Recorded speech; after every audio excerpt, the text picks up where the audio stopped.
খুলে আমরা সরাই রাখছি বাচ্চা ছেলে পরে এই যে বাড়ি এই যে এখানে যে বাড়িটা পড়ছে না এই বাড়িতে এই জায়গাটা কাটে গেছে এখানে বাড়ি দিচ্ছে একটা দাগ আছে। আচ্ছা, অটোটার ভিতরে টাকাটা ছিল। যে হামলাটা হয়েছে কারা করলো, কি কেন বা করলো? আমি আমি আমি ছিলাম ওয়াশরুমে ছিলাম। আমি দেখে গেলাম আমার হাজব্যান্ড আপনার শুয়ে ফোনে কথা বলতেছে। আমি দেখে মাত্র ওয়াশরুমে গেছি। এর মধ্যে কিছুক্ষণ পরে আমার চাচি শাশুড়ি আর আমার মেয়ে 9 বছরের মেয়ে ও কান্না করতে মানে জোরে চিৎকার দিতেছে। আমি বাইরে আইসা দেখি আমার হাজব্যান্ডের নিচে পড়ে আছে। আমি এরকম মারামারি তেমন কিছু দেখি নাই। আমি দেখলাম যে নিচে পড়ে আছে।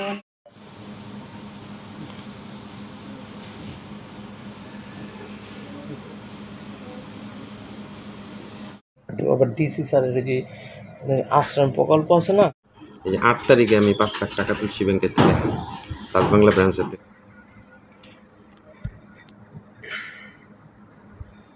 যে সেকেন্দারের উপরে হামলা হলো সে সম্পর্কে তুমি কি জানো? আমি রাস্তায় যাচ্ছি দুটা বাস গেছে, এখানে আসছি দেখি আমাকে কারা বাইরেতেছে। কারা বাইরেতেছে? বাদনে আরিফে আর জসিমে আর বাড়িতে আসছি, আর পারবে জন খারাপ বাড়িতে আসছি। আমি আইসি আর হাসানকে এখন দাইয়া হ্যাঁ খেলেছে ডাকাইতে থাকি। কিন্তু কাকে ডাকাইতেছে? যারা মারতেইছে ডাকাইতে আসছে।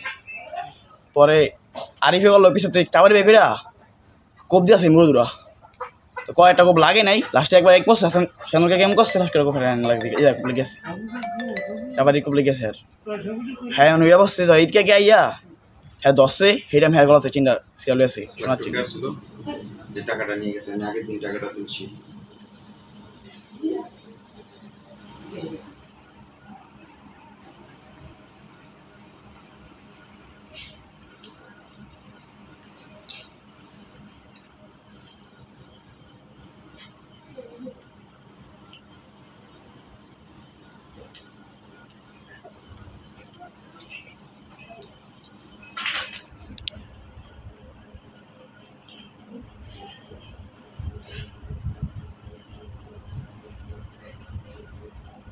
অবশ্যই চাই তাদের উপযুক্ত বিচার হোক, এটি আমার কাম্য। আর আমার পরিবারের নিরাপত্তা, আমার একটা বাচ্চা মাদ্রাসায় পড়ে, মেয়েটারে নিয়ে মাদ্রাসায় যখন আমার ওয়াইফ যায় তখন রাস্তায় হুমকি দেয় যে মামলা না তুললে তোর ফ্যামিলিও শেষ করবো, আর তোর জামাইয়ের একবার মেরা ফেলাইছিলাম, বাকি জুড়ে বেঁচে গেছে, এবার মারলে আর বাঁচবো না। এই কথাগুলো কে বলছে? এগুলা ওই যে আরিফ, বাবু, জসিম, পারভেজ, মনির শেখ, এরা।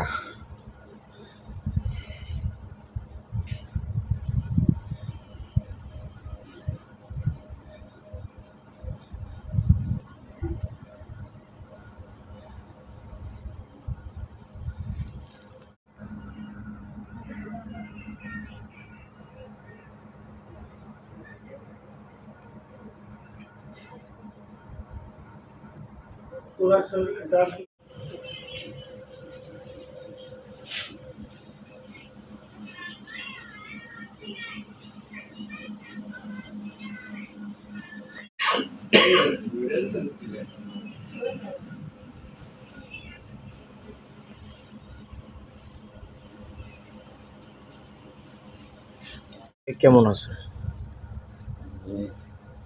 বেশি ভালো না। তা আপনার উপরে যে হামলাটা হচ্ছে হইল, কারা করলো, কিসের জন্য বা করলো? এটা মনির শেখ, আওয়ামী লীগের সাধারণ সম্পাদক 9 নং ওয়ার্ডের। উনি আমার একটা জমি জবরদখল করে ওখানে ঘর তোলার চেষ্টা করছে। তখন আমি লোকজন দিয়া বাধা দিয়েছিলাম যে এখন ঘর তুললেন না, 5 জন নিয়ে বৈশা, কাগজপত্র নিয়ে বৈশা তারপরে আপনি ঘর তোলেন।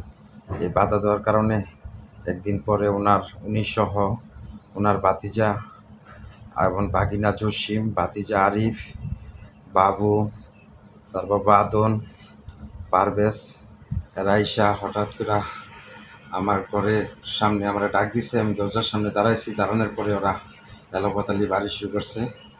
আর আরিফের হাতে চাপাটি ছিল, ওই চাপাটি দিয়ে আমারে 4-5টা কোপ দেয়।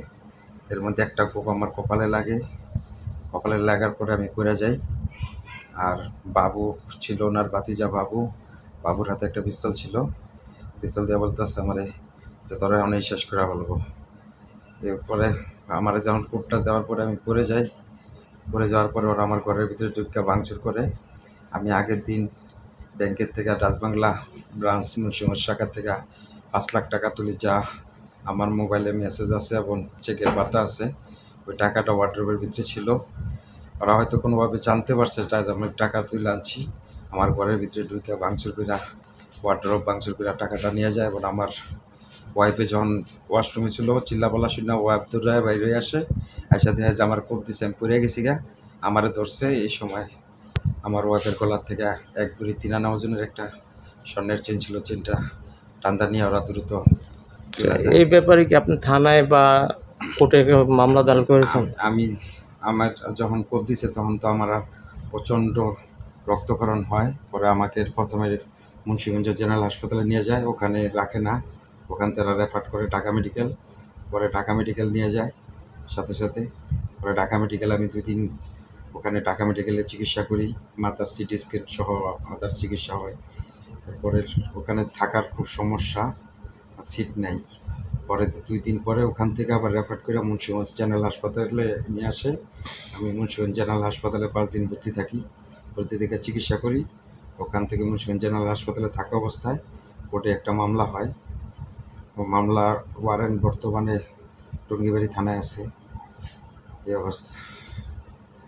তো আমরা শুনতে পেলাম আপনাদের যারা আপনার উপরে হামলা করছে এখন নাকি তারা আবার জীবনাশের হুমকি দিচ্ছে। এটা তারা অনর্গল হুমকি দিয়ে যাচ্ছে যে মামলা না উঠাইলে আমাকে মাইরা ফেলাইছিল, ভাগ্যের জোরে আমি বেঁচে গেছি, এবার মাইরা লাশে গুম করে ফেলাইবে।